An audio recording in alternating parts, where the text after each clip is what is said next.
Hello and welcome दोस्तों। IPL में आपको दो तरह की टीमें देखने को मिलती है। एक वो जो अपने सिलेक्शन को लेकर के कंसिस्टेंसी रखती हैं और अपनी कोर को मेंटेन करके रखती हैं। दूसरी वो जो हर बार आपको उनकी टीम चेंज होती नजर आती है, मैनेजमेंट चेंज होता हुआ नजर आता है। आईपीएल में अगर आप देखें वो टीमें ज़्यादा सक्सेसफुल रही हैं जिन्होंने अपनी कोर को मेंटेन किया हो, चाहे वो मुंबई इंडियंस हो चाहे वो चेन्नई सुपर किंग्स को। लेकिन इसमें तीसरी टीम जो है वो केकेआर की टीम है। ये भी अपनी कोर को मेंटेन करके रखते हैं, लेकिन इनमें और मुंबई चेन्नई में एक फ़र्क है। उनका कोर थोड़ा ज़्यादा बड़ा रहता है। ज़्यादा बड़े का मतलब कि उनके 6-7 प्लेयर उनके कोर का हिस्सा रहते हैं। इनके लिए दो खिलाड़ी इनकी कोर पिछले बहुत सालों से बने हुए हैं और वो दो खिलाड़ी हैं आंद्रे रसल और सुनील नारायण। और ये उसके अराउंड ही टीम बिल्ड करने की कोशिश करते हैं। पिछले कुछ साल से और भी कुछ प्लेयर इनकी टीम का हिस्सा हैं, लेकिन मेनली जो केकेआर की टीम बिल्ड होती है इन दो खिलाड़ियों के अराउंड बिल्ड होती है और इंडियन प्लेयर पर डिपेंडेंसी फिर ज़्यादा रहती है। और इस बार के आईपीएल ऑक्शन में इन्होंने कुछ अच्छे इंडियन प्लेयर बाई किए हैं। तो हम बात करेंगे इनकी टीम की, एनालिसिस करेंगे पूरे स्क्वाड का और आपको बताएंगे कि कैसी बनाई है केकेआर ने इस बार आईपीएल 2023 के लिए अपनी टीम, उसको रेट करेंगे। एंड में एज यूजुअल हम जैसे बाकी टीमों को करते हैं, अगर आप नए हैं और आपने अब तक सब्सक्राइब नहीं किया तो ये जेंटल रिमाइंडर आप सबके लिए, जिन्होंने नहीं किया है नोटिफिकेशन की घंटी भी दबा लीजिए। वीडियो की शुरुआत करते हैं और सबसे पहले हम आपको दिखाते हैं जो इनके नए परचेजेस हैं इस बार के आईपीएल ऑक्शन में इन्होंने जो लिए हैं। उसमें सबसे पहले एन जगदीशन।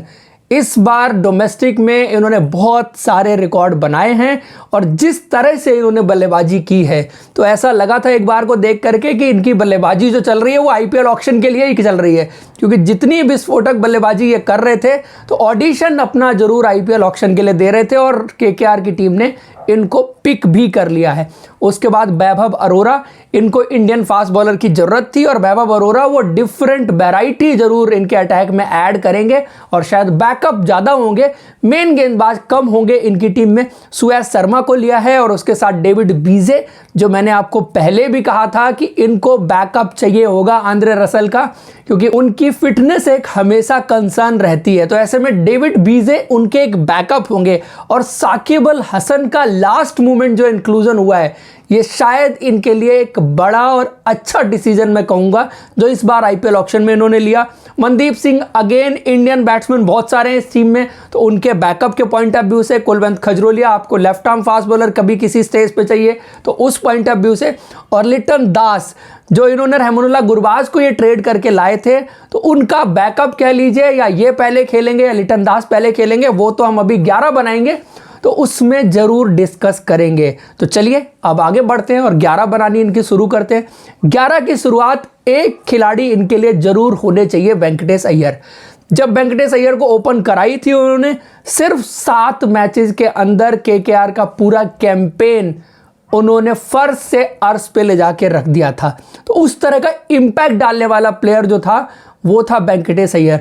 बट पिछले साल इनके माइंड में कुछ डाउट्स आए क्योंकि उनके रन्स नहीं बने और ये किसी भी प्लेयर के साथ हो सकता है, तो इतनी जल्दी इतने बड़े डिसीजंस नहीं लेने चाहिए। लेकिन आईपीएल है, वहां पर इस तरह के डिसीजन लिया जाना कोई बड़ी बात नहीं है, बहुत आम चीज है। टीमें आईपीएल से पहले किसी प्लेयर को कप्तान चुनती हैं और बीच आईपीएल में कप्तान ही बदल जाता है। तो एक प्लेयर का बैटिंग ऑर्डर चेंज होना या टीम से ड्रॉप होना मैं नहीं समझता कि कोई बड़ा डिसीजन था। बट आई थिंक इस बार उनको रियलाइजेशन जरूर हुई होगी कि वो गलती उनसे कहीं ना कहीं हो गई थी। तो Venkatesh Iyer at the top एक प्लेयर रहेंगे। अब दूसरे प्लेयर कौन से होंगे ये सबसे बड़ा सवाल है।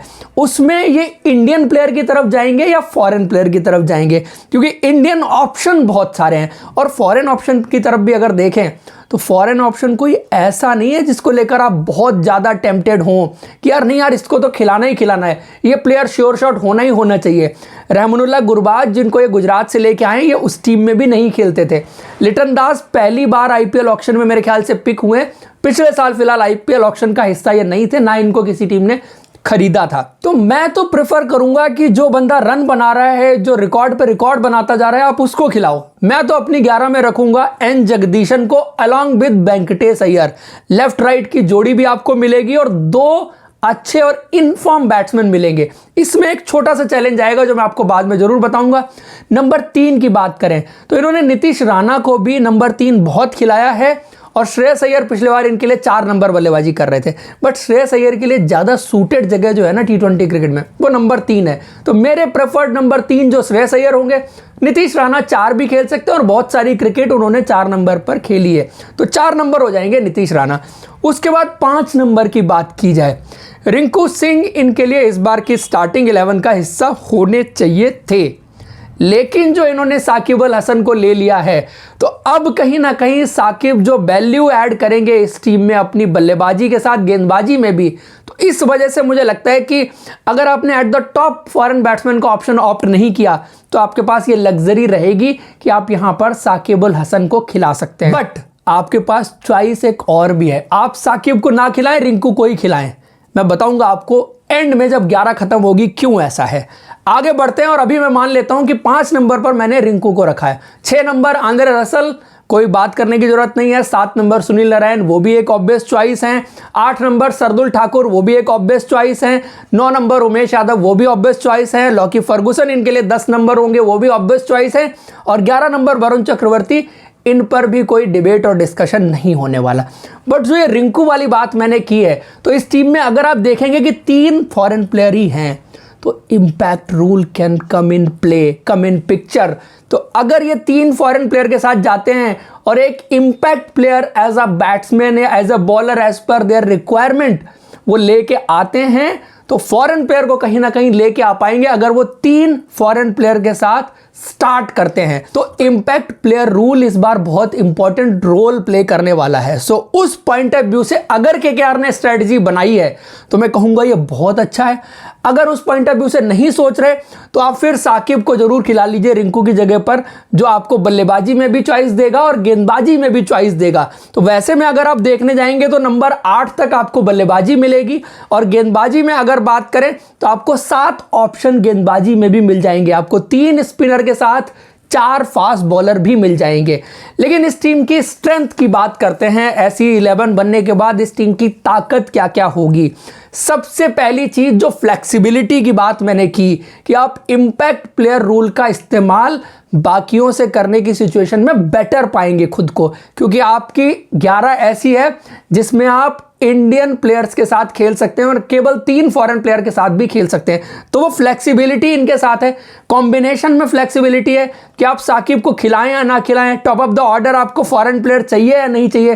तो ये जो फ्लेक्सिबिलिटी है, गेंदबाजी में इनके पास बैकअप्स प्रॉपर हैं, ऑप्शन सारे हैं। वैभव अरोरा इंडियन बैकअप्स हैं।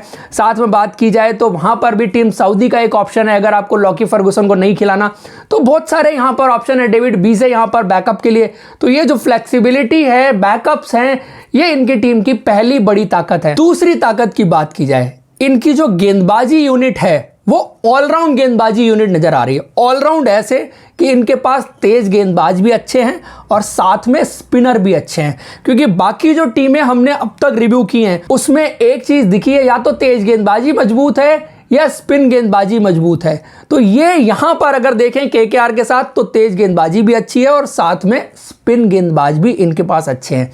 तीसरी चीज, इनके पास कुछ एक्स फैक्टर प्लेयर हैं, स्पेशली आंद्रे रसल और सुनील नारायण की बात जहां तक की जाए तो जो गेम इनके लिए चेंज कर सकते हैं, गेम चेंजर बेसिकली इनके लिए जो हो सकते हैं। उसके बाद चौथी चीज, कप्तान का इन फॉर्म होना। इस बार श्रेयस अय्यर के लिए साल बहुत अच्छा गया है, इन फॉर्म आ रहे हैं तो बेटर हेड स्पेस में होंगे, डिसीजंस शायद बेटर ले पाएंगे कंपैरेटिवली उस कप्तान के जो खुद की फॉर्म से जूझ रहा हो। तो डिसीजन मेकिंग आपको श्रेयस अय्यर से बेटर देखने को मिलेगी इस सिचुएशन में जब उनके रन लगातार बन रहे हैं। लेकिन कमजोरियों की बात करें तो कमजोरियां भी हैं। इंडियन टॉप ऑर्डर पर पूरी तरह से रिलाय कर रही है टीम। थोड़ा सा कई बार एक इशू होता है आपको जब क्वालिटी फास्ट बॉलिंग आप सामने से खेल रहे हो, जो आपके इंडियन डोमेस्टिक प्लेयर्स ने ज्यादा फेस नहीं कर रखी होती है डोमेस्टिक लेवल पर, तो थोड़ा सा चैलेंज आता है और कई बार वो एक्सपीरियंस आप मिस आउट जरूर करते हैं। तो ये एक कमजोरी हो सकती है, क्योंकि टॉप 4 जो है श्रेयस अय्यर को छोड़ करके बाकी इनके सारे इंडियंस नजर आ रहे हैं। और अगर आप रिंकू के साथ जाएंगे तो टॉप 5 जो है वो आपके इंडियंस होंगे। तो इसमें कहीं ना कहीं एक आधा फॉरेन प्लेयर, तगड़ा फॉरेन प्लेयर जरूर होना चाहिए था। हैं भी तो रहमानुल्लाह गुरबाज कोई दुनिया की क्रिकेट में उतने बड़े बल्लेबाज नहीं है जिनको दुनिया की क्रिकेट में बहुत हाईली रेट किया जाए। साथ में लिटन दास को भी रन्स जरूर उन्होंने बनाए हैं, परफॉर्मेंसेज रही हैं, बट वो भी उतने बड़े और हाई क्लास प्लेयर नहीं है जिनकी बात अगर की जाए। उसके बाद अगली कमजोरी की बात की जाए तो जो फॉरेन प्लेयर्स के ऑप्शंस इनके पास हैं वो सारे बड़े लिमिटेड एबिलिटी वाले प्लेयर हैं। कोई बहुत बड़े और बहुत तगड़े नाम ना इन्होंने ऑक्शन में बाई किए हैं तो सिर्फ आंद्रे रसल और सुनील नारायण है। आंद्रे रसल के साथ उनकी फिटनेस का इशू रहता है, जो गेम चेंजर हो सकते हैं, बट वो कितने फिट होंगे ये किसी को पता नहीं है, और आंद्रे रसल ही इनकी कब कमजोरी बन जाए ये भी पता नहीं है। तो बाकी जो फॉरेन प्लेयर होने चाहिए थे वो मैच विनर्स होने चाहिए थे। उसमें अगर इनकी लिस्ट पर नजर डालें तो फॉरेन प्लेयर उतने बड़े मैच विनर नजर नहीं आते। शायद ये इस टीम की कमजोरी हो सकती है, क्योंकि मैच विनर की बात जब होगी तो इस टीम में एक ही बड़ा मैच विनर है, वो है आंद्रे रसल, और उनकी फिटनेस को लेकर भी क्वेश्चन मार्क हमेशा रहता है।